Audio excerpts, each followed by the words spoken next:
ऋषि, जी ma'am. ये complex fertilisers के sample हैं। जरा चेक करना कि इनके पैकेट के न्यूट्रिएंट्स इनके लेवल के साथ मैच कर रहे हैं कि नहीं।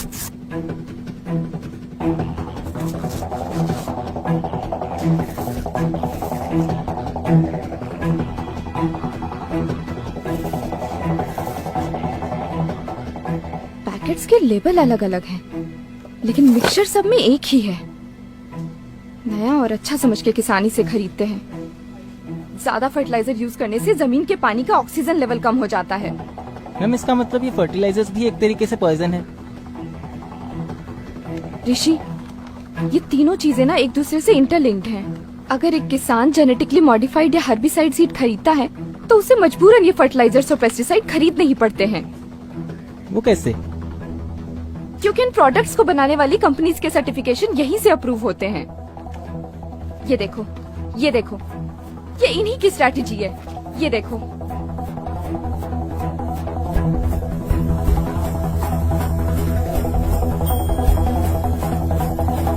जी सर।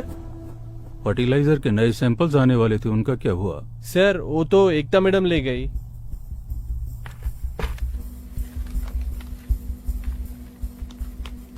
मैम ये तो सरेआम धोखाधड़ी है।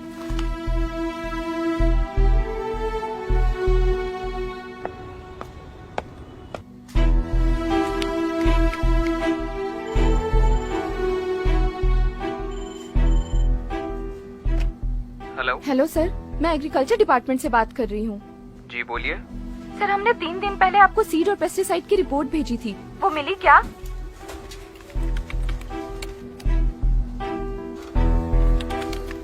नहीं, हमें आपके कोई रिपोर्ट्स नहीं मिले। एक बार प्लीज चेक करिए, हमने सारी डिटेल रिपोर्ट आपको ईमेल की थी। नहीं मैडम, वहाँ से तो हमें कोई रिपोर्ट ही नहीं आई।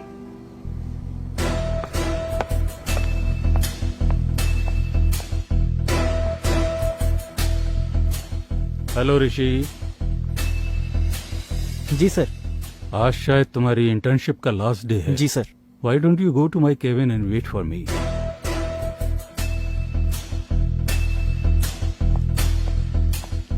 हाँ Ekta, how is your research going on?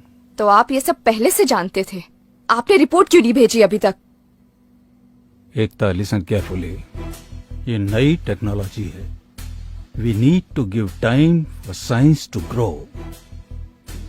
B in our team. हमें एक पेस्टिसाइड, एक सीड, एक फर्टिलाइजर अप्रूव करने के लिए करोड़ों रुपए मिलते हैं।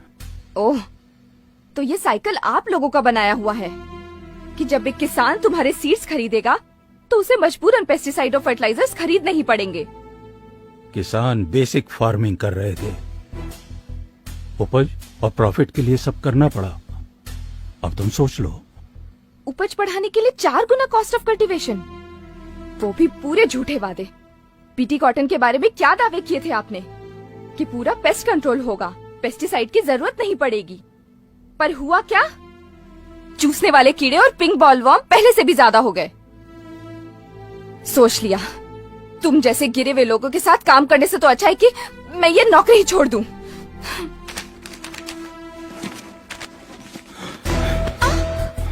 मैं देखता हूँ कैसे छोड़ती है नौकरी। मैं तुझे छोड़ के जाने दूंगा तब ना।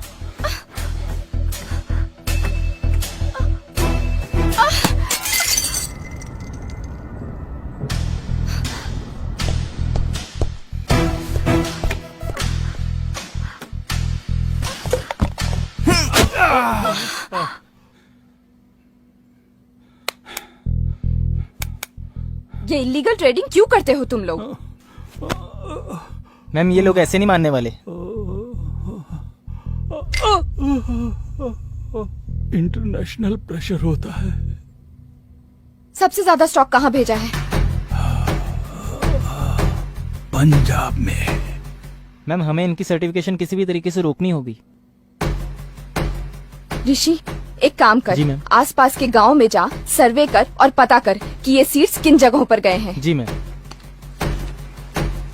लेकिन मैम आप कहाँ जा रहे हो? Punjab.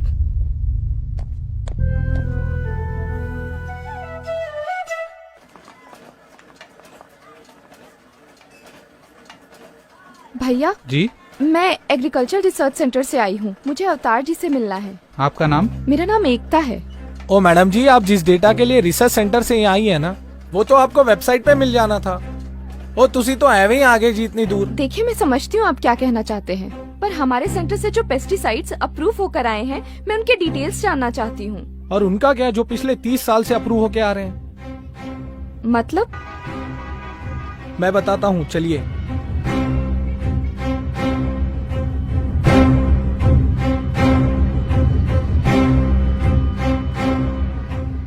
Veer ji, 2 ticket cancel train की, 2। Your attention. Passenger train number 30 Bikaner has arrived on platform number 2.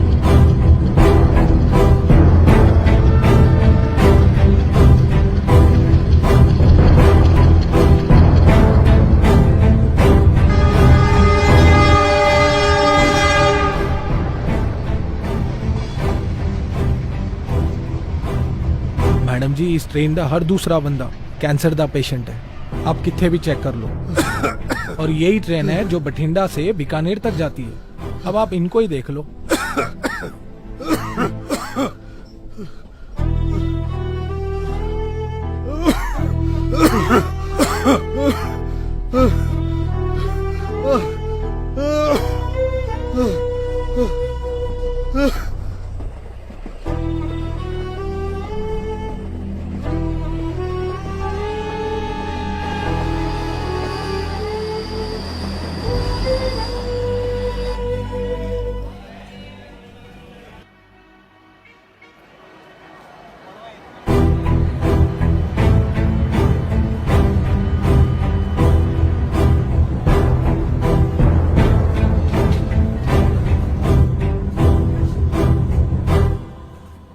आइए आइए, देखना चाहती थी ना आप, ये हाल किया आपके पेस्टिसाइड्स ने।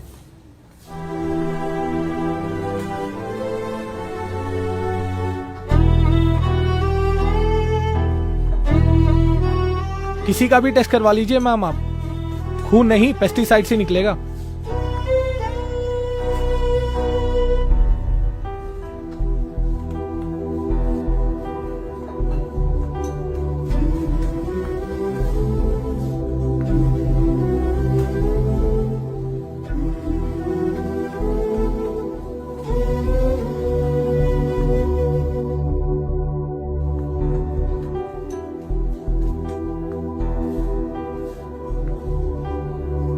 गवर्नमेंट से कोई हेल्प?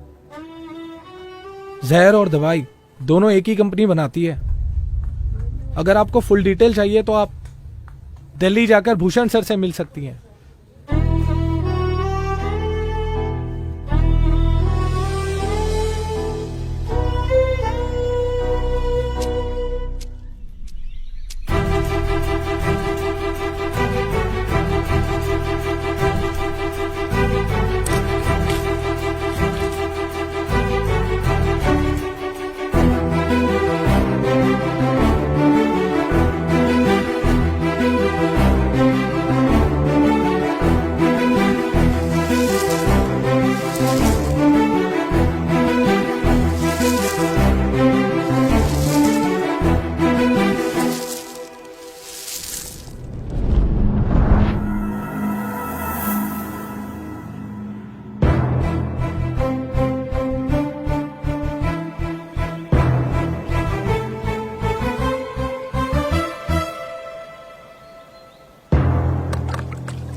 सर, इन पेस्टिसाइड से इतनी प्रॉब्लम हो रही है तो कोई इसे रोकता क्यों नहीं है?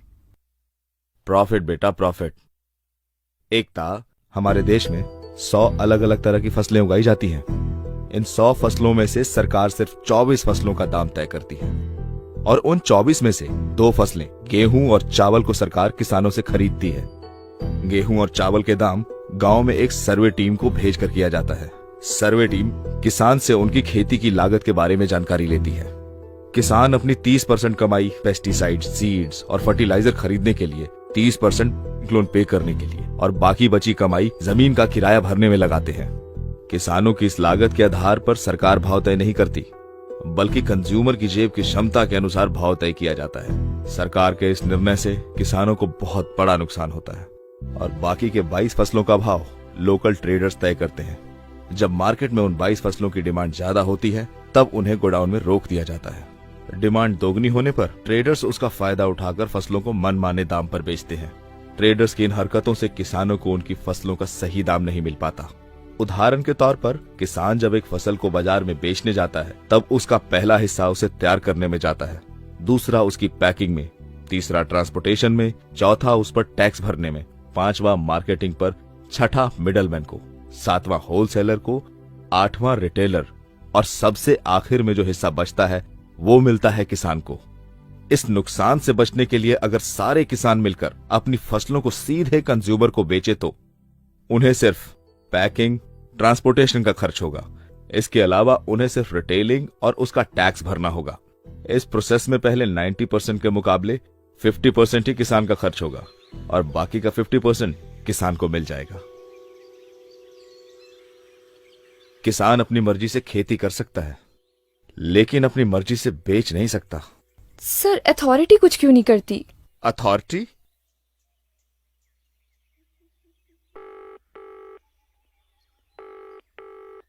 आप जिस नंबर से संपर्क करना चाहते हैं वो इस समय व्यस्त है। कृपया थोड़ी देर बाद डायल करें।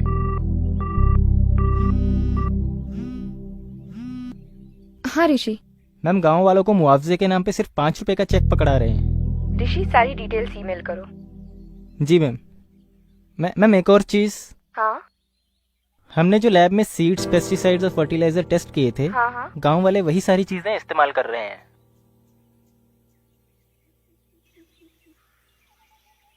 Thank you sir. मराठवाड़ा जाओ, सबसे ज्यादा सुसाइड्स वहीं पर हुए हैं।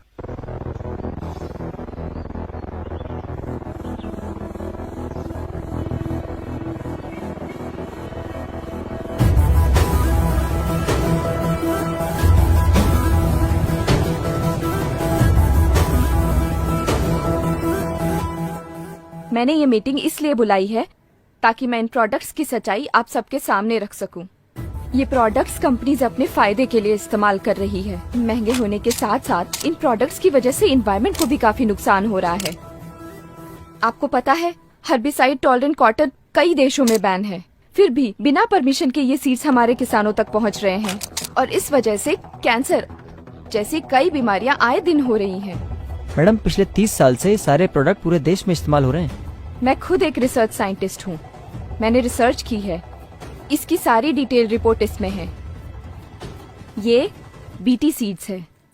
अगर किसान इन्हें बोते हैं तो उन्हें मजबूरन ये पेस्टिसाइड और ये फर्टिलाइजर खरीदने ही पड़ते हैं।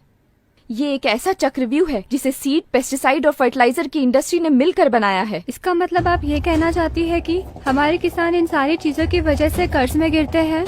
हाँ, ये इतने महंगे हैं कि किसान इन्हें अफोर्ड ही नहीं कर सकते हैं और इसकी वजह से किसानों को कर्ज लेना पड़ता है। अगर किसान ये प्रोडक्ट्स नहीं खरीदेंगे तो कर्ज में नहीं डूबेंगे। और मैं आप सबके माध्यम से इन प्रोडक्ट्स की बिक्री पूरे देश भर में रोकना चाहती हूँ। ये सब तो ठीक है मैडम, पर आप उनको कैसे रोकेंगे जो इनको ब्लैक में बेचते हैं? और मौसम के बदलाव का, उसका क्या करेंगे आप? इसके पीछे कौन है? गवर्नमेंट का रिस्पॉन्सिबिलिटी क्या है? हम कोशिश करेंगे, इस मिट्टी के साथ काम करेंगे, मिलकर रास्ता निकालेंगे। Thank you.